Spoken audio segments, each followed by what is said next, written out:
उपासना बचपन से ही बेहद प्रतिभाशाली, क्रिएटिव और कुछ अलग किस्म की लड़की थी। वह वही करती जो उसका दिल कहता या जो उसके मानकों पे खरा उतरता। पेंटिंग हो, एक्टिंग हो, कविताएं लिखना हो, हर काम में महारत हासिल थी उसे। ये उसका गॉड गिफ्टेड हुनर था जिसे हर कोई सराहता था। 4 बहनों में सबसे छोटी होने के कारण, चौथी बेटी होने के कारण उसे कभी अपने पिता से लाड़ दुलार नहीं मिला। बेटे की चाह में चौथी लड़की को देखकर परिवार सदमे में आ गया था। माँ ने अकेले ही पाल पोस कर बड़ा किया। पिता ने उसे कभी भी नहीं स्वीकारा। फलस्वरूप उसे ननिहाल भेज दिया गया। बच्ची के साथ कभी कभी माँ भी रहने आ जाती और एक औरत की मजबूरी जताकर फिर वापस लौट जाती। उपासना अपने नाना नानी के रहम करम पर बड़ी हो रही थी। वैसे भी त्यागा हुआ उपेक्षित व्यक्ति कभी उतना सम्मान नहीं पा पाता, तो उपासना भी बस उसी निराशा में बड़ी हो रही थी। उपासना जब 16 साल की थी तो वह उम्र से पहले ही बड़ी हो चुकी थी। खूब हंसती, खूब हंसाती, एक हंसमुख लड़की के रूप में उसकी पहचान बन चुकी थी। लेकिन किसी को नहीं पता था कि उसके हंसते हुए चेहरे के भीतर कितना दर्द छुपा हुआ है। उसके अकेलेपन की घुटन है और प्रेम सम्मान न मिलने की टीस। लेकिन उसने कभी किसी से कोई शिकायत नहीं की, करती भी तो किससे। पढ़ाई लिखाई में तेज उपासना हमेशा अच्छे नंबरों से पास होती रही और जब जब उसका रिज़ल्ट आता तो उसकी माँ बहुत खुश होती। लेकिन ये खुशी बस दूर तक सीमित थी। कभी माँ की बाहें उसे नहीं मिली। जब वह 12वीं में थी उसकी मुलाकात जिम ट्रेनर रफ़ीक से हुई और वह उसे दिल दे बैठी। बचपन से प्रेम को तरसी उपासना उस तिनके की तरह थी जिसे पत्ते का सहारा मिल गया था। उसकी और रफ़ीक की मुलाकातें बढ़ने लगी। उन दोनों की दोस्ती गहरे प्रेम में बदल गई। लेकिन ये बात घर वालों से अभी भी छुपी हुई थी। कभी कभी रफ़ीक मजाक मजाक में उसके दोनों हाथ बांध दिया करता और उसे परेशान करता। उपासना ने इसे एक ठिठोली की तरह लिया। उसको कभी नहीं लगा कि रफ़ीक का ये कठोरपन है। समय चलता रहा। उपासना नुक्कड़ नाटक और मंच के शो को करने लगी, जहां उसे पैसों के साथ साथ अपनी प्रतिभा दिखाने का भी पूरा मौका मिल गया था। लोग उसके अभिनय की दीवाने होने लगे थे, जिससे उपासना को बहुत बल मिला था। उसने अब नाट अकादमी से अभिनय कोर्स की ठान ली थी।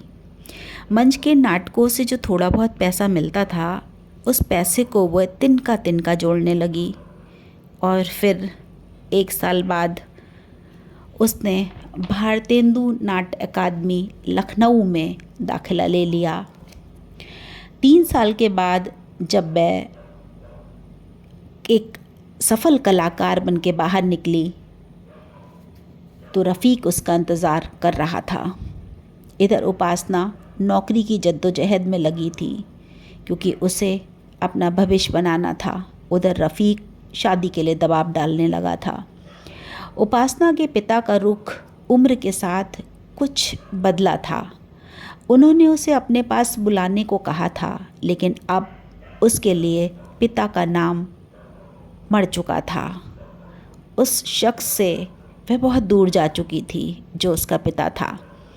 ज़िंदगी के कठोर 17 साल काटने के बाद पिता के प्रति उसकी बेरुखी नफ़रत में बदलने लगी थी और उसने अपने ही बलबूते पर ज़िंदगी जीने की ठान ली थी। आखिर उसे एक बड़े कॉलेज में ड्रामा टीचर की जॉब मिल गई और वह दिल्ली शिफ्ट हो गई। हालात कुछ बदले। उसकी छोटी मोटी ज़रूरतें और छोटे मोटे सपने पूरे होने लगे। अभी अच्छे दिनों ने अपने पैर पसारे ही थे कि रफ़ीक शादी के लिए फिर से दबाव बनाने लगा। आखिर उपासना से उर्फ़ी बन गई और एक नए जीवन, नए परिवेश में खुद को ढालने लगी। उपासना के परिवार ने उसे सारे रिश्ते तोड़ लिए। रिश्तों के नाम पर पहले ही बहुत कम रिश्ते थे उसके पास, लेकिन अब वो भी नहीं बचे थे। रफ़ीक का परिवार अच्छा था तो उपासना को अकेलापन नहीं खला।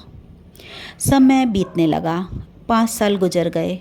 उपासना 2 बेटियों की माँ बन चुकी थी, लेकिन माँ बनने के साथ पत्नी का रिश्ता फीका पड़ने लगा था।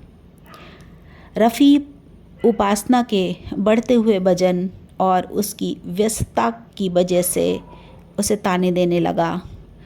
वो तो उसकी देह का भूखा था।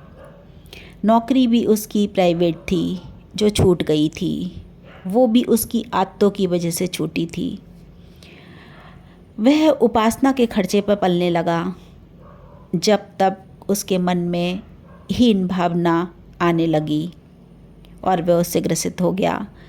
गाली गलौज करने लगा और बात बात पर उसे झिड़कने लगा।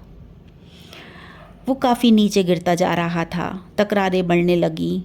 जब वह उपासना के पर्स में रुपए देखता और हर तरफ उसकी तारीफ़ सुनता तो उसके अंदर पौरुषता की आग लग जाती और जलन से उसका कलेजा जलने लगता। हालांकि उपासना उसकी हर ज़रूरत को पूरा करती थी। उसके हर बार पैसे मांगने पर वह उसे पैसे भी देती थी, लेकिन उसके बावजूद भी रफ़ीक नकारा व्यक्ति था। अपने नकारेपन को वो उपासना पे अत्याचार करके निकालता था। उसने कई बार उपासना पे दबाव भी बनाया कि वह नौकरी छोड़ दे, पर वह ना मानी। 2 बेटियों की जिम्मेदारी, रोटी खर्च सब कौन करता। अब उसने उपासना पर चरित्र लांछन लगाना शुरू कर दिया। यही आखिरी गोटी होती है नकारा लोगों के पास, लेकिन उपासना अडिग रही। सब कुछ ख़त्म होने लगा था। उपासना के पास कुछ भी नहीं बचा था, क्योंकि रफ़ीक अब मारपीट भी करने लगा था। बच्चे बड़े हो रहे थे। लड़ाई झगड़ा देखते देखते बेटियां बहुत कुंठित रहने लगी थीं। बच्चों का बचपन अपनी माँ को पिटते, अत्याचार सहते बीता हुआ था। दोनों बेटियां रफ़ीक से नफ़रत करने लगी थीं। रफ़ीक ना तो तलाक दे रहा था और ना ही छोड़कर जा रहा था। उपासना और उसके बच्चों की ज़िंदगी बद से बदतर हो गई थी। रफ़ीक जाता भी क्यों? कौन उसको खिलाता, कौन उसको रखता? आखिर एक पत्नी ही होती है जो एक नकारा व्यक्ति को ज़िंदगी भर खेल लेती है। रफ़ीक लड़कियों के चक्कर में भी पड़ने लगा था। वो करैक्टर का भी बहुत ख़राब हो चुका था। अब उपासना ने रफ़ीक को पैसे देना बंद कर दिए थे, तो रफ़ीक ने एक डांस की कोचिंग खोल ली और वहाँ जाने लगा। सुबह से शाम तक वो अपना सारा समय वहीं बिताता, जहाँ उसकी अय्याशी भी चलती और वो कम से कम उपासना से थोड़े समय दूर रहता था। एक दिन रफ़ीक शराब पीकर घर आया और उसने उपासना के ऊपर मिट्टी से भरा गमला दे मारा। उपासना के सिर से खून की धार बह निकली तो रफ़ीक घबरा गया और घर से भाग गया। उपासना तो इलाज करवाकर ठीक होने लगी, मगर रफ़ीक अब और क्रूर और वहशी हो चला था। जब तक उसकी शिकायतें मोहल्ले, कोचिंग चारों तरफ से आने लगी थीं। एक दिन फ़ोन आया कि रफ़ीक ने अपनी कोचिंग की लड़की के साथ दरिंदगी की है और पुलिस उसे पकड़कर ले गई है। ज़मानत कौन लेगा, ये सवाल आ खड़ा हुआ था। आज पहली बार वह सुकून महसूस कर रही थी, पता नहीं क्यों। उस दिन बच्चों के साथ मिलकर उन लोगों ने खुशी के आंसू बहाए थे। अपने मनपसंद खाना बना के खाया था, जो कभी उन्होंने रफ़ीक के रहते नहीं खा पाए थे। जब भी वो कुछ अच्छा खाने चलते तो रफ़ीक हमेशा कलेश करता और उनको खाने नहीं देता। ये दर्द भरी कहानी अभी पूरी नहीं हुई है। रफ़ीक आज भी जेल में है। ना तो उसके घर वालों ने उसको छुड़ाने की कोशिश की और ना उपासना ने। ज़मानत कौन लेगा? कोई नहीं था जो उसकी ज़मानत लेता। जीवन चैन शांति से गुज़र रहा था, बस जब तक उसे बुरे ख्याल आ घेरते थे और उपासना डर के सिहर जाती कि जब रफ़ीक छूट कर आएगा तब क्या होगा।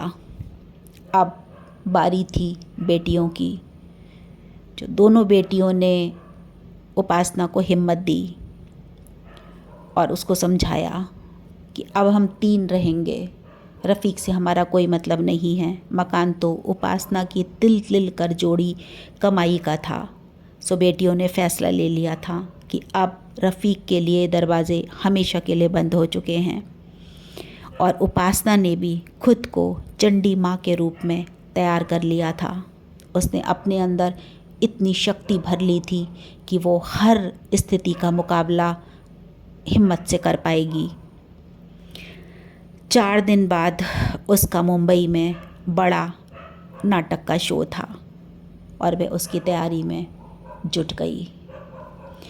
उपासना ने तो अपनी ज़िंदगी को खो दिया था, लेकिन फिर अपनी हिम्मत से उसने दोबारा अपनी ज़िंदगी को जीने की कोशिश की है। ये सच्ची कहानी है। उपासना इस समय दिल्ली रह रही है और रफ़ीक जेल में है। दोनों बेटियां बड़ी हो चुकी हैं। बड़ी बेटी मॉडल बन गई है और छोटी बेटी अभी पढ़ाई कर रही है, 12वीं क्लास में है। अब देखते हैं कि जब रफ़ीक छूट कर आता है तब क्या हंगामा होता है और उपासना ने कितना अपने आप को तैयार किया है उस स्थिति से निपटने के लिए। दोस्तों, एक औरत की कहानी नहीं है, ये घर घर की कहानी है। कुछ कहानियाँ बाहर आ जाती हैं, कुछ अंधेरे कोनों में दबी रह जाती हैं, क्योंकि घर की इज़्ज़त का ज़िम्मा हमेशा औरतों के कंधों पे लादा जाता है। इसलिए औरतें घुट घुट कर सब कुछ सहती रहती हैं। अब ये निर्णय आप लोग कीजिएगा कि उपासना का जो फ़ैसला था, उसकी बेटियों का जो फ़ैसला था, वो कितना सही था।